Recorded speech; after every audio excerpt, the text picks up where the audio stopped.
আসসালামু আলাইকুম ভিউয়ার্স, আশা করি আপনারা সবাই ভালো আছেন। আল্লাহ তাআলার অশেষ রহমতে আমিও ভালো আছি। তো এই যে দেখতে পাচ্ছেন, এটি কিন্তু একটি বকনা গরু। তো এই বকনাটার বয়স এখন 13 মাস চলতেছে। তো এই গরুগুলো খুব দ্রুত কিন্তু হিটে চলে আসে। যদি এর মায়ের কাছ থেকে ভালো দুধ পায় তাহলে খুব দ্রুতই এই বাছুরগুলো হিটে চলে আসে, বিশেষ করে ফ্রিজিয়ান জাতের যে বাছুরগুলো, সেই বাছুরগুলো। তো আমার এই বাছুরটা দেখতে পাচ্ছেন 13 মাসে অনেক বড় হয়ে গেছে। তো এটা হিটে আসছিল, তো আমি বুঝতে পারিনি, এই কারণেই একে সিমেন্ট দেওয়া হয়নি। আর প্রথম প্রথম হিটে আসলে নাকি সিমেন্ট দেওয়াও যায় না, এই জন্য এই বাছুরটাকে দ্বিতীয়বারের মতো হিটে আনার জন্য আমি ঔষধ খাওয়াইতেছি। অনেকেই একটি কথা বলে থাকে যে কি খাওয়ালে গাভী বা এই বকনা খুব দ্রুত হিটে চলে আসে। আপনাদের গরু যদি হিটে না আসে, যদি সমস্যা হয় হিটে আসতে, তাহলে আপনারা কি খাওয়াবেন সেটাও আমি আপনাদের বলে দিতেছি। তো বন্ধুরা, এই যে দেখতে পাচ্ছেন আমার হাতে একটি সিরাপ, এটার নাম হচ্ছে রেনাসল AD3। তো এই ওষুধটাই মূলত আমি আমার গরুকে খাওয়াচ্ছি। আর এই গরুটাকে আমি 30 মিলি করে ওষুধ 3 দিন পরে পরে দিতেছি। আর এই ওষুধটার সাথে আমি দিতেছি ইসেল, যেটা ভিটামিন ই এবং সেলেনিয়াম যে ওষুধটাতে আছে, সেই ওষুধটাও আমি 30 মিলি করে 3 দিন পরে পরে দিতেছি এই গরুটাকে। আর এর সাথে ক্যালসিয়াম খাওয়াচ্ছি। অনেক সময় এই ওষুধগুলো খাওয়ানোর পরেও গরু হিটে চলে আসে না, কারণ এই হিটে আসাটা কিন্তু আল্লাহ প্রদত্ত একটি জিনিস। তো অনেক সময় গাভীর শরীরে vitamin A, vitamin D3, vitamin E এর অভাব থাকে বা কিছু ক্যালসিয়ামের অভাব থাকে, এই জন্যই মূলত হিটে আসে না।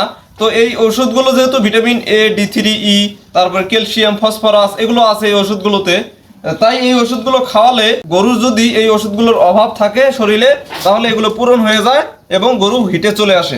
তো এই যে গরুটা দেখতে পাচ্ছেন, তো এই গরুটার পিছে কিন্তু আমার 6-7 হাজার টাকা খরচ হওয়ার পরে এই গাভীটা হিটে আসছিল। তো আমি কিন্তু মুসুর ডাল এবং ছোলা বুট এই গরুটাকে খাইয়েছিলাম। খাওয়ানোর পর কিন্তু ভালো ফলাফল আমি পেয়েছি। তো এই বাছুরটাকেও আমি ছোলা বুট এবং মুসুর ডাল খাওয়াচ্ছি এই ওষুধগুলোর পাশাপাশি। তো আপনাদের গরু যদি হিটে না আসে, আপনারা যে কোনো ভালো কোম্পানির একটি AD3 সিরাপ নেবেন, এর সাথে ভিটামিন ই এবং সেলেনিয়াম যে ওষুধটা আছে সেটা নেবেন, এবং এর সাথে একটি ক্যালসিয়াম ওষুধ নেবেন। নিয়ে এরকম যদি সাইজের বাছুর হয়ে থাকে তাহলে 30 মিলি করে দিবেন এই যে রেনাসল AD এবং ভিটামিন ই এবং সেলেনিয়াম, এটা 30 মিলি করে দিবেন 3 দিন পর পর। আর ক্যালসিয়ামটা দিবেন 50 গ্রাম করে দিনে একবার। তো ক্যালসিয়ামটা কিন্তু প্রতিদিন খাওয়াবেন, 10-15 দিন খাওয়ালেই ইনশাল্লাহ গাভী হিটে চলে আসে। আর এর সাথে অবশ্যই যে ছোলা বুটের কথা বললাম, ছোলা বুট এবং মুসুর ডাল রাতে ভিজিয়ে রেখে সকালে আপনারা গাভীকে খেতে দিবেন, এর সাথে ফিট ভুসি তো থাকবেই। তো একটু ভালো খাবার দেওয়ার চেষ্টা করবেন, ভালো খাবার দিলেই গাভীগুলো দ্রুত হিটে চলে আসে।